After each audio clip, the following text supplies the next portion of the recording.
Yo, yo, yo. What's good? What's good? It's Stormy B Man, and I am back. Welcoming you to Kung Fu Film Focus for this Wednesday, November 26, 2025. This is a special feature of Kung Fu Film Focus where we speak on the Kung Fu film. Yeah. For many people out there across the world, these films are a special indulgence, a favorite genre of action filled with amazing choreography, comedy, stunts, and overall athleticism that only the true martial artist could understand and appreciate. You know, oftentimes when people speak of this film as a whole, as a genre, not a great deal of respect is given toward it or even consideration. But within the genre, there are subgenres. And we'll talk about that a little bit today as well, because overall, the Kung Fu film is a lot like the Western for Western audiences, though it is rooted and birthed from China.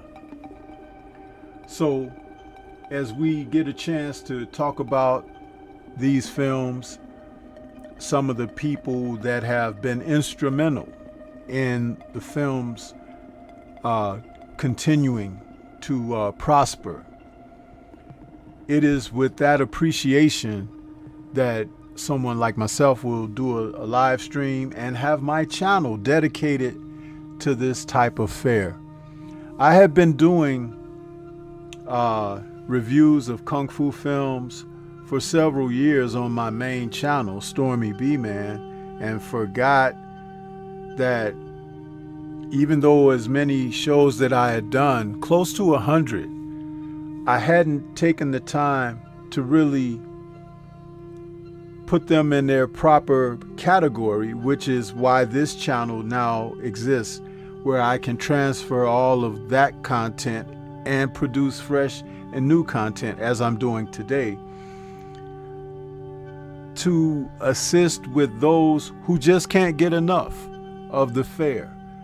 I have seen since the inception of the channel a tremendous growth and support of subscribers.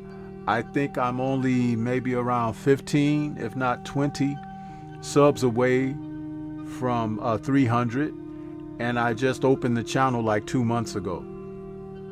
So again, it just speaks volumes about how people have an appreciation from this, and it's international. It's not just someone that is stateside like myself, but people from all over the world, and people from all over the world can be, due to different time zones, they can get up and check out some of this fare and be like, hey, you know, they can watch it at their discretion, which is great, because there'll probably be a swarm of audience that'll watch this show as they rise in wherever they happen to be in the world. So it's just something to take into consideration, and know that I'm aware of that as well. And this is why I do try my best to do it with respect to the genre, respect to the audience, because I'm not the only one that loves these films. And I've, for a few years, have tried to get people that I know from various social media platforms to come over and hey, let's commune here and let's talk about these films and enjoy one another's insights here. So here I am, and some of them have decided to watch, but from a distance, and then some have actually shown up and supported due to their love, which is very strong, such as myself. But just like when we talk about the nerds, there's no reason to be ashamed of the love for this particular genre, because the more that you get into it, the more that you realize that there is so much talent with this genre. You cannot go wrong by participating. So we talk about it today, and just know that I'm happy because I'm finally figuring out some things of how to multi-channel, multi-stream, and broadcast, because believe it or not, I've been wanting to do this for well over a year, and I'm just now learning the links of how to do these things. And you know, I'm an old dude, so it's like computers are not necessarily my forte, but I'm starting to figure some things out, and that makes me feel good. And I'm proud of myself that I've been able to do this, because it ain't been easy. This channel, my idea for this channel, has been long-standing, and I just couldn't get it going. I couldn't figure out. I was even trying to go live when I couldn't go live. Then I found out you have to have a certain amount of watch hours and subs to do that. Well, of course, it happened very quickly for me, so for this channel. But even in my queue of where I set my shows up and stuff for my regular channel, I was like, oh, I can't do it here. I can't go live. I can't. I'm like, why? What's going on? I got that figured out now. But to stay on top of it, you know, I did an appreciation live yesterday for my third channel, which is STORMYBMAN'S Temple of Culture and Entertainment. We're well over 50 subs there now, and that's pretty cool. But just that appreciation live stream was like a test run for what I was going to do today. And sure enough, here we are. But also follow me on Rumble, because we're trying to get things going over there. I would really like any and everyone who follows me on the regular YouTube channel to please give me a follow over there, because the sooner that I can raise the audience over there, the faster that I can make my transition where I can play content that is not, that whether it's copyrighted or not or whatever, they don't have the same restrictions over there that our people here at YouTube have. And being able to be a more free artist, you will see some of my talents come stronger and to entertain in a manner of which I really want to entertain. So just know that I'm working on those things consistently, and the sooner that I'm able to do so, I will do that and have that for you. The Kung Fu film is a subgenre of martial art films in Hong Kong action cinema set in the contemporary period, featuring realistic martial arts. It lacks the fantasy elements seen in wuxia films, a related martial arts genre that uses historical settings based on ancient China. Swordplay is also less common in Kung Fu films than in wuxia, and fighting is done through unarmed combat. Kung Fu films are an important product of Hong Kong cinema and Western world where it was exported. Studios in Hong Kong produce both wuxia and Kung Fu films. Now, wuxia films are typically the ones that you see where they are fighting with swords and spears and what do you call them? They have axes, they have halberds, they have all types of weaponry, and typically the warriors brandish these weapons, and their action is centered around the use of those weapons. Kung Fu, again, is more of unarmed combat, hand to hand or hand to foot and hand, and the choreography is a little more intricate as far as finding ways to have people fight differently. Though there are set patterns, forms, and styles within martial arts, to be able to choreograph the movement of fighters is imperative to quality presentation of action in the films. To be able to have someone who can not only just perform the said techniques and movements, oftentimes athleticism comes into play, especially if someone is more dynamic and being able to do gymnastics and do turning, twists, flips, things of that nature that can only raise the bar as far as the action is being designed for scenes. Personally, one portion of the genre that I love is the basher genre. Now, the basher is not different from Kung Fu, but it's one of the early 70s and late 60s forms of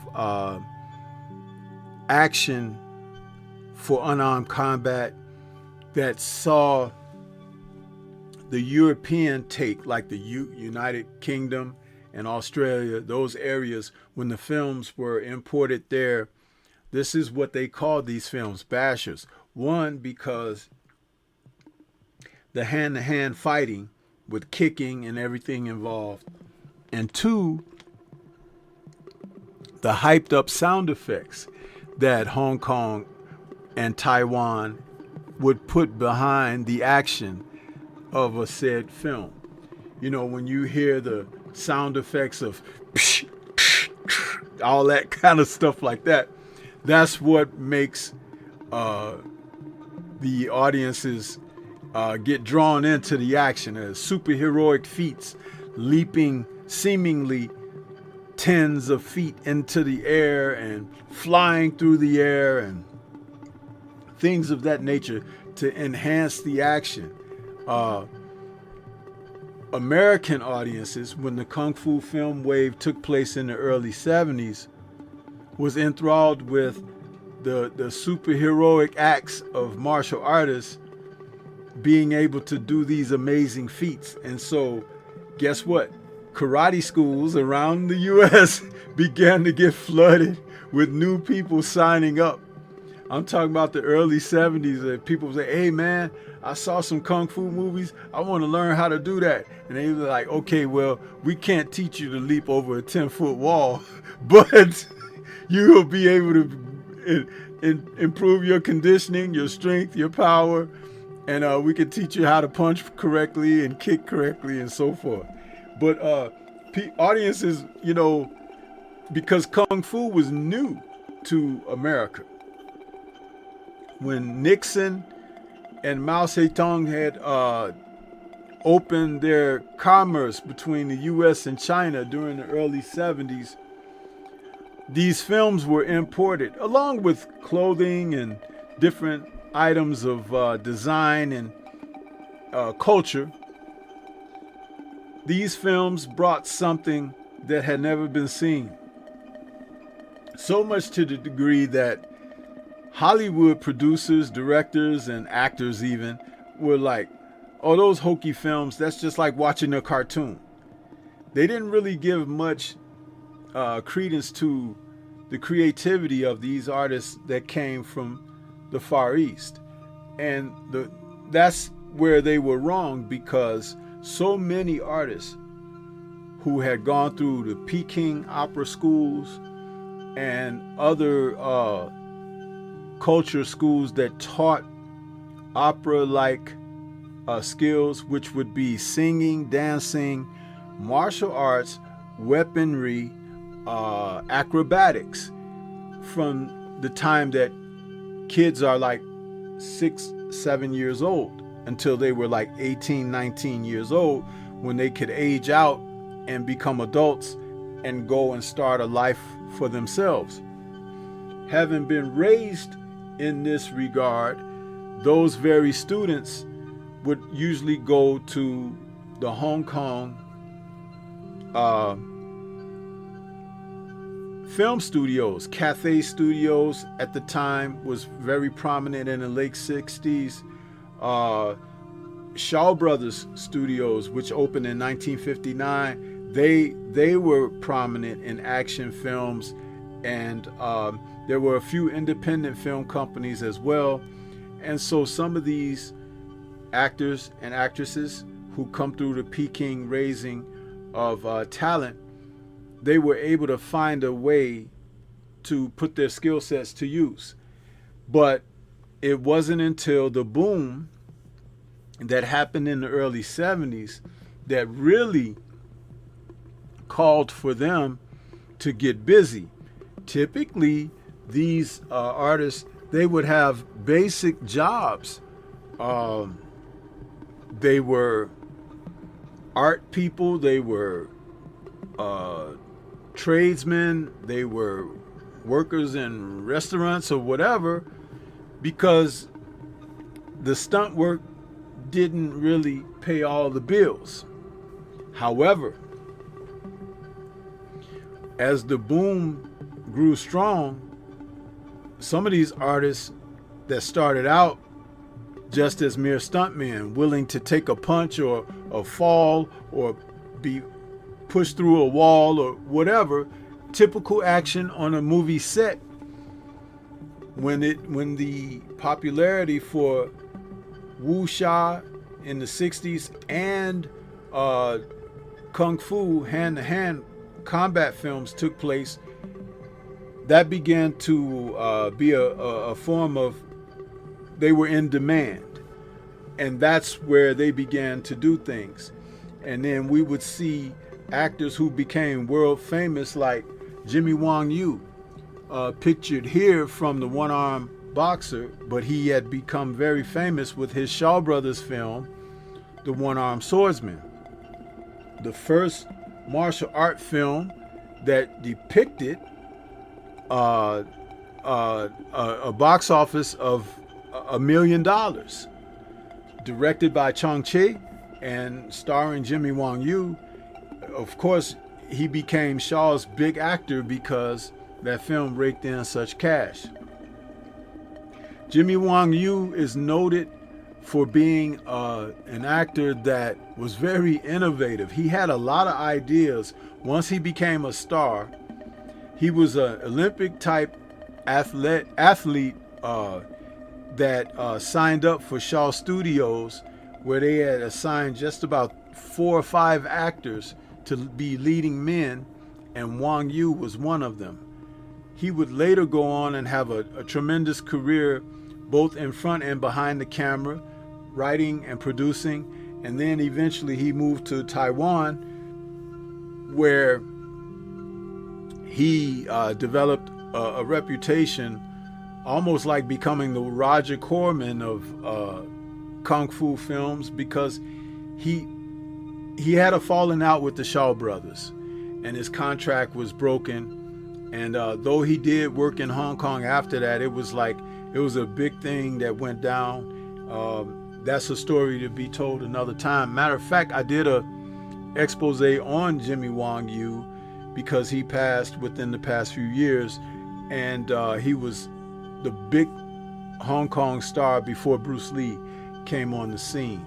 So that's a Kung Fu film focus that I did, and if I haven't uploaded it on the channel yet, it will be uploaded because his story is instrumental to the genre of film. Let me take a quick moment and acknowledge who we got in the building here. We got a few people out there I see decide to come in. We got my brother, the General. 78 Sports TV is in the building. What's happening with you, General? Good to see you out there, bro. Convos with Cam is in the building. Salute Convos with Cam. Good to see you out there. All right, there he is. I've been wondering where this brother has been. Shogun 76. Where you been, bro? I hadn't seen you in a while. I was like, oh, Shogun done put Stormy down. But I'm glad you found me over here on the Kung Fu channel. So there's your wrench, brother. Good to see you out there. Appreciate you stopping in. Yeah, this is a rare broadcast, but you know, being that it's the holiday week, I thought I'd get something in for you guys. A little something, even if you don't catch me live. While you're eating that good meal, you can check Stormy out and give me a listen to talking about my favorite genre of film, the Kung Fu film. Yeah. So, talking about Jimmy Wang Yu and his influences on the genre, he brought elements to movies that you may not have thought about. Some of his, hold on, let me get to Combos with Cam, just set up something there for me. Let me take a quick peek and see what we got. Appreciate that, Combos with Cam. She says check the PayPal. All right, we got a special message from Convos with Cam to my PayPal saying, sending peace, love, and blessings to you and your family. Thank you so much, Convos with Cam. Thank you so much. Man, that's appreciated. Thank you so much. Wow. Appreciate that. You know, when Jimmy Wang Yu began to write his own ideas for films, he came up with the ideology of using weird music themes, coming up with these weird characters who were ethnic characters, but over sensationalizing their strengths, like the Tibetan monks. They were known to be people who didn't have to eat much food and could survive feats of endurance and feats of strength and things of that nature. So in a Jimmy Wang Yu film, you would see these monks and they would be extremely strong or could take endurance and all types of physical feats. Then there were other aspects like karate men who were like super strong with being able to punch through walls or brick or whatever. And then, of course, because of the Japanese and Chinese conflict that happened throughout history, Jimmy Wang Yu would often use the Japanese as a basis for his enemies on film. So always Jimmy against the Japs. So you know, that was something that he would do, and it was very popular, and it brought in a lot of box office. If you go back to the early 70s, you will see that there are tons of kung fu films that have a conflict of the Chinese being the oppressed and the Japanese being the oppressors, where they're fighting factions against one another. And they have tournaments and everything. And there was another thing that Jimmy Wang Yu introduced, was the tournament film. Before him, there were not films like that, but he brought these elements to the films so it would become a true showcase of martial prowess. And it became a popular thing that would be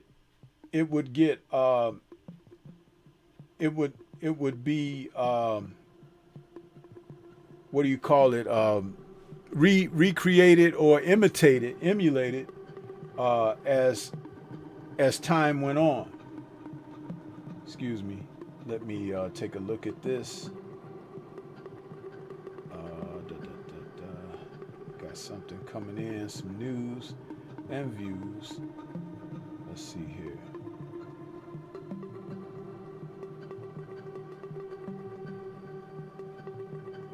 Just a second, family. I'm responding to a message, important message I got here.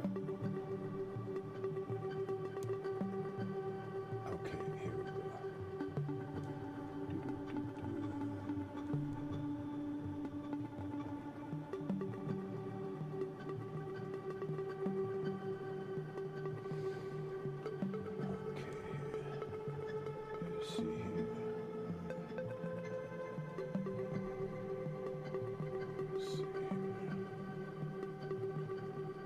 1 second.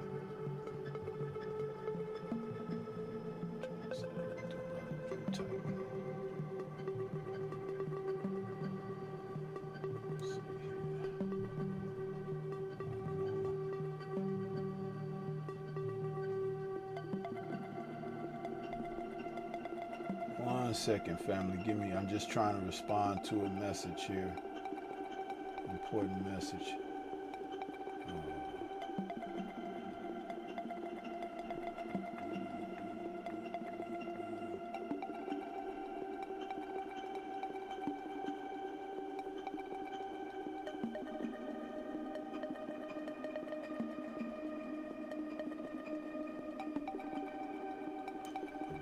Okay. Back to what we're talking about here. Jimmy Wang Yu had a couple of films that also showed when a martial artist or a hero suffered from like being handicapped or something. Thus was born the one-armed swordsman or the one-armed boxer.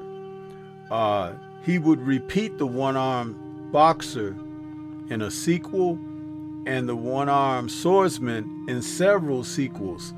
It was a popular character that he would play on film. Jimmy Wang Yu,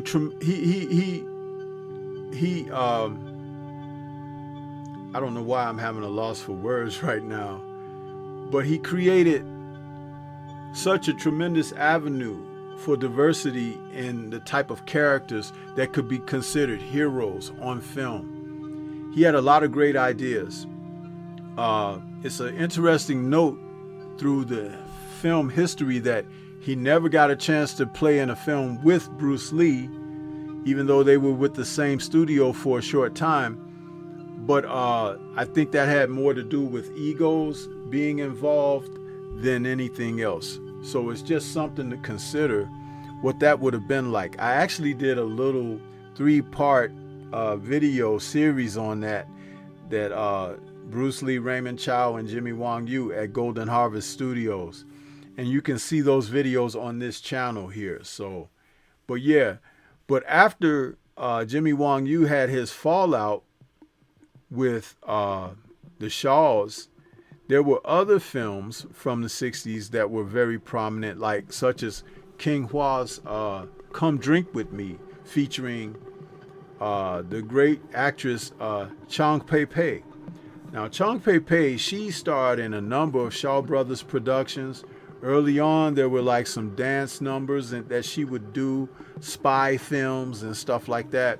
She was a very good dancer and also a young actress that could handle the physical athletics that were required in action films that would later move from wuxia into combat kung fu films.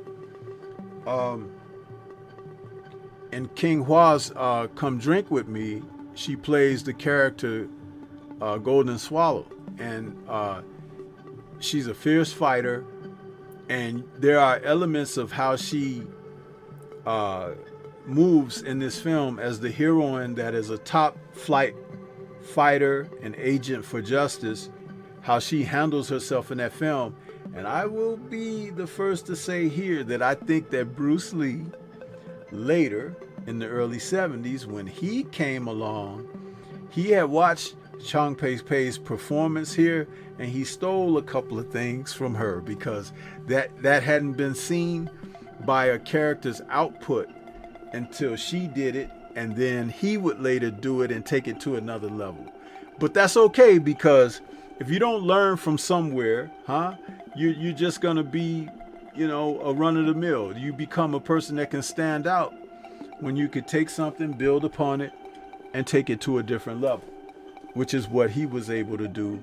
And Chong Pei Pei was a famous action star, so to the degree that when they made the film Crouching Tiger, Hidden Dragon, they went back and asked her to come out of retirement to play the Jade Fox in Crouching Tiger, Hidden Dragon. Jade Fox was the mentor of Zhang Yi's character, in that film. The young girl and the older lady. The older lady is Chong Pei Pei. That's her right here from the 60s. And then you would later see her in Crouching Tiger, Hidden Dragon, where she played a heck of a villain in that film. It's so amazing that some of these artists that had that experience throughout those years, they never got a chance in Hollywood.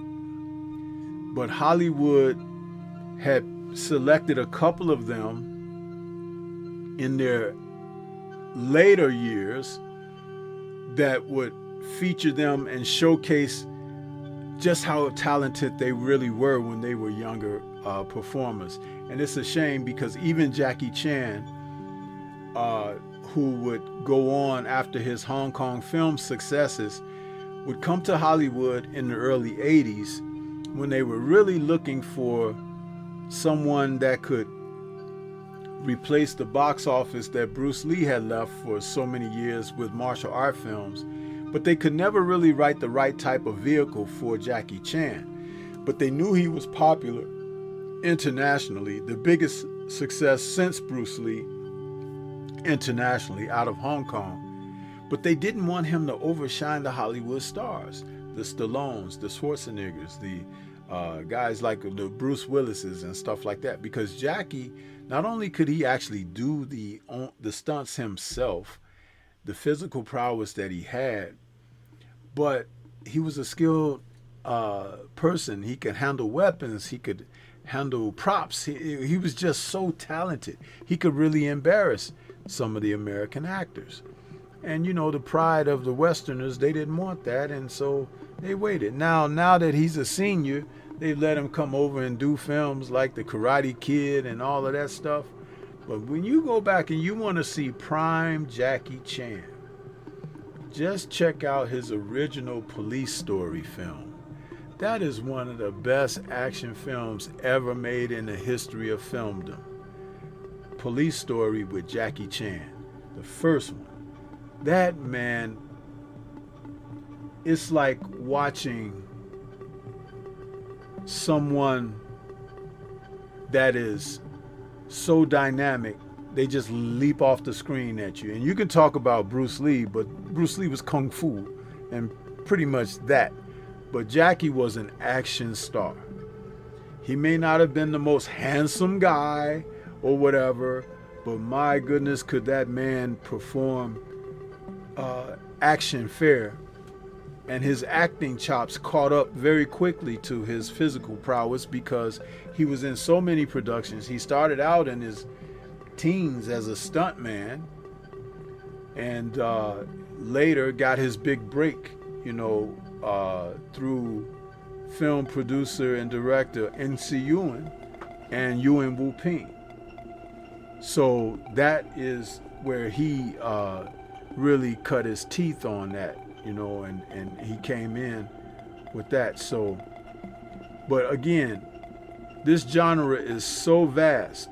Also in Hong Kong, after Jimmy Wong Yu, the Shaw Brothers decided not to go with a single guy to make a star anymore because they ran into that situation where Wong Yu once that he wanted all these demands. He wanted to be able to write his own films, direct his own films, produce his own films, and all of that. And Run Run Shaw ran a tight ship at Shaw Brothers. So his actors and actresses were on long contracts of, I think, 6 to 7 year contracts. They couldn't do any work outside the studio. They lived on dormitories on the site of the film empire. And they were given base salaries. Sometimes if Run Run Shaw would feel up to it, he would give them bonuses and everything. But he also encouraged the actors and actresses to not marry one another and stuff like that, or marry anyone else. He wanted to keep them high profile and everything, that they were always heartthrobs for the fans and supporters of the genre of films that they produce out of the studio.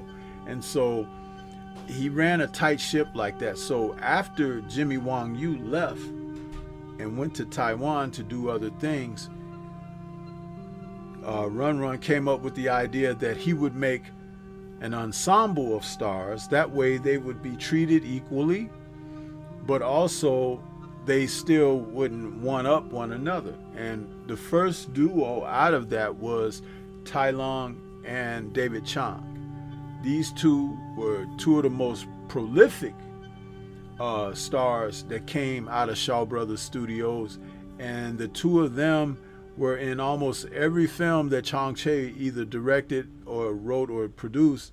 And they were two different type actors as well. Tai Lung was a tall man for a Chinese. I would say he looked like he was maybe about 5'9", 5'10". David Chang was a lot shorter, maybe 5'7", something like that, even 5'6", and very thin and skinny. So the two of them were a different dynamic on screen. Tai Lung had a physique that was kind of similar to Bruce. He was a more kind of a muscular guy, but not overly muscular, but like toned. And Chang was a skinny, thin, reedy type guy and an acrobat. So the dynamics that they brought to the screen, though they were opposing and opposite, it gelled well for their acting chops. And Tai Lung actually became the best actor out of that genre of actors with Shaw Brothers. The gentleman, he really threw himself into his roles. And when the directors that he worked with over the years, like Ko Yuen and Chang Che and Pops, Lao Chia Lang, they were able to draw certain type of performances out of him. Lee Hun Swa, the gentleman who used to direct a lot of the swordplay films, like Sentimental Swordsman and films like that Tai Lung played in. His acting chops were off the charts. There were other actors like Lo Lei, who was famous for the Five Fingers of Death film, king boxer. Would also go on to be world renowned for his playing the character Priest Pai Mei in some of the films opposite Gordon Lau. That was something that was really interesting because Lo Lei was a darn good actor too. He actually had a chance to star in a film that was written originally for Bruce Lee to star in, but Lee had passed away, and it turned out to be a Western film featuring some kung fu elements called The Stranger and the Gunfighter. Lo Lee was in there starring opposite Lee Van Cleef, who is from The Good, the Bad, and the Ugly and films like that, you know. A Western with a kung fu twist. Lo Lei starred in that film.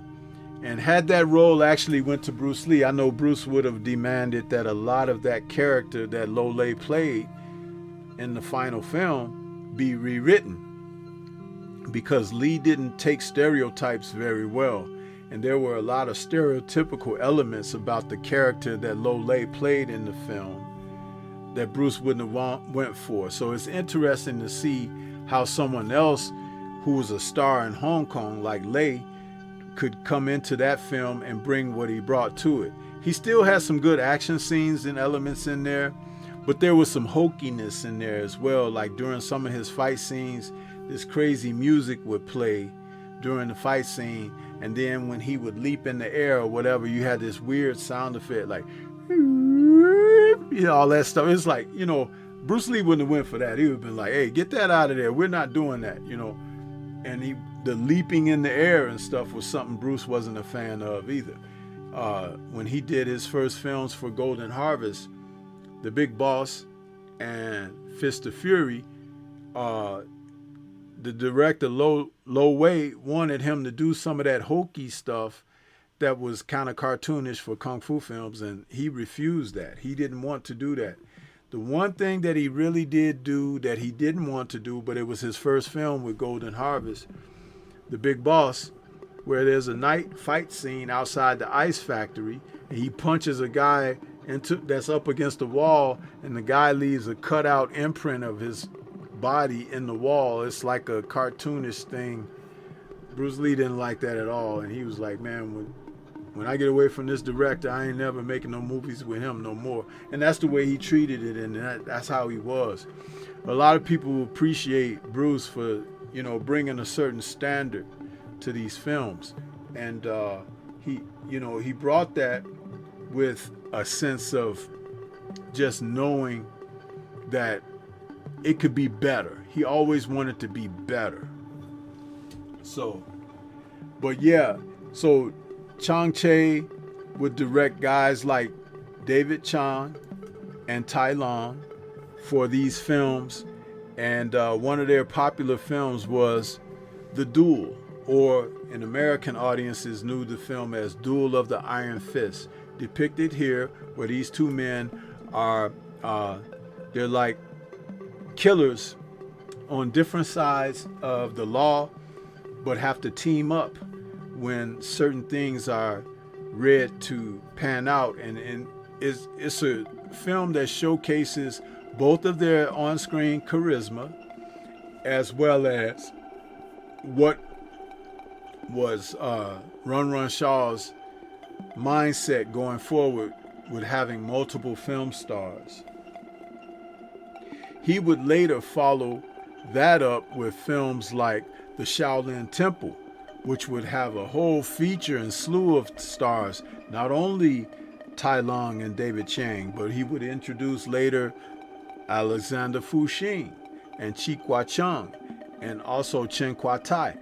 All of these men would play in these films for Shaw Brothers, and as an ensemble piece is what I would call it. And the action was usually directed by, choreographed by Tong Gai or Lau Chao Yang. And this is one of the things that they would do, is find ways to accentuate each character's martial prowess by giving them an original style to use on screen. The hung fist style, the panther, the crane, all the dragon fist, all of these different types of fighting skill sets that are true to the nature of the school of martial arts out of Kung Fu. And within Kung Fu, they started to depict these films with that type of action, and audiences loved it. So that's something that came about. But also during the basher phase of the early 70s, there were heroic films with female characters like Angela Mao Ying. Now, she starred in one of these films, Deep Thrust, aka The Lady Whirlwind. This film, which I did do a Kung Fu film focus on it, depicted her as a lone assassin type fighter who was hunting down a gentleman who she felt was responsible for her sister's demise. And Angela Mao really played this character very strong, and Sammo Hung, who worked with her at Golden Harvest Studios for a number of years and was her best choreographer. There was something about the way Sammo would choreograph Angela's fight scenes, because she was a very small woman, but he would give her things to do within the action that would enhance her perceived power and ability, but also it looked real and convincing on screen what she was able to do. She was such a popular actress that one of her films made about $5 million in the U.S. And Run Run Chow, the owner of Golden Harvest Studios, never let her know that film made that much money, so she never got a chance to see any of the proceeds that came in from that film. But Bruce Lee recognized her talent and had picked her to play his sister in a small cameo role in the film Enter the Dragon, the last completed film that Bruce Lee made before he passed away. And she shined in that, and many people would say that she was Bruce Lee's sister, from that film on. Oh, that's Bruce Lee's sister, that's Bruce Lee's sister, whenever they would see Angela Mao. But she stood head and shoulders on her own as a hugely popular martial art film star throughout the 70s, until I think she got married in the late 70s, and then she moved her family to the US. But for the time that she played on screen, she was very good and always played in a role of respectability,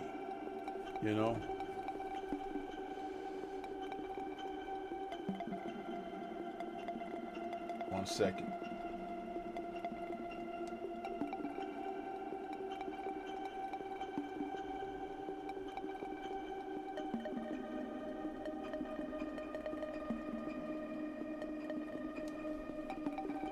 Yeah, so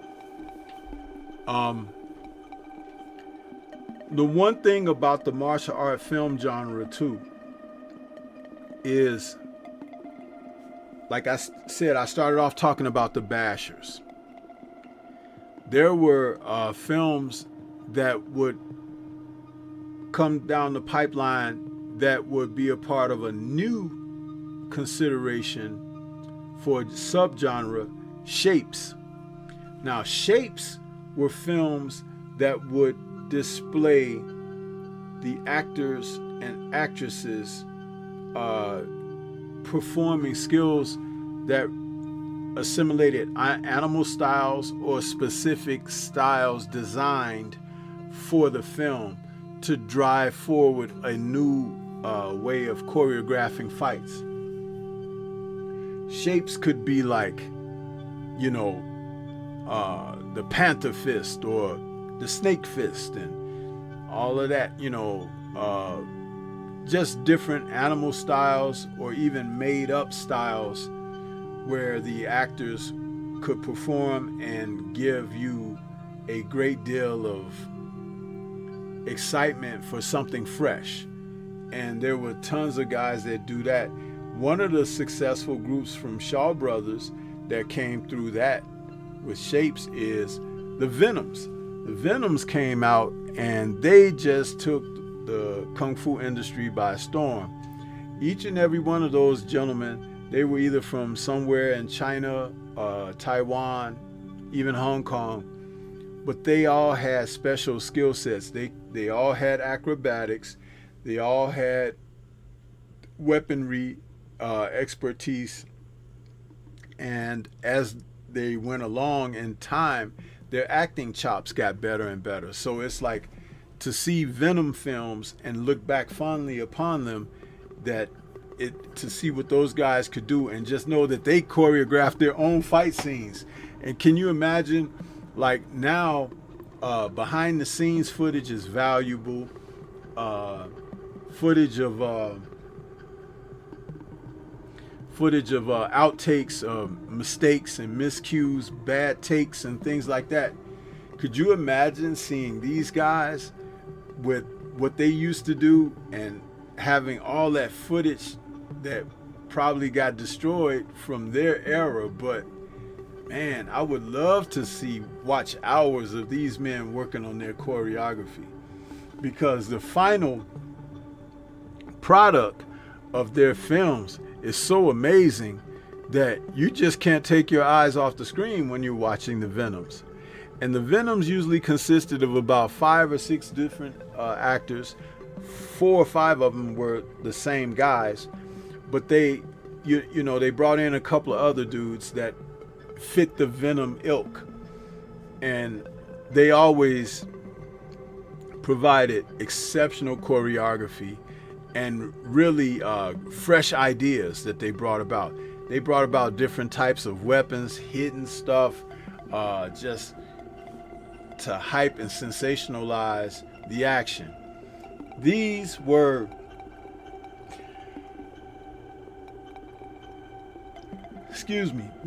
the Avengers before Marvel's Avengers. These men, they were so amazing with what they were able to do cinematically, the Venoms, and they entertained audiences. Even to this day, you could go back and watch Venom films and it'll be amazing to watch what they were able to do. They were just sensational. So yeah, I just wanted to, speak on that a little bit, but we can always come back for another Kung Fu film focus live stream. But this was just to get it out there for you guys and let you know that Stormy B-Man is working hard with his channels to talk about these films. I hope that you enjoyed what I've had to share thus far, because there's so much more that I can share for you guys. But I just had to get something out there for you, because I'm trying my best to keep these channels going strong and to bring you quality content. So it is what I have to do my best. Yeah, so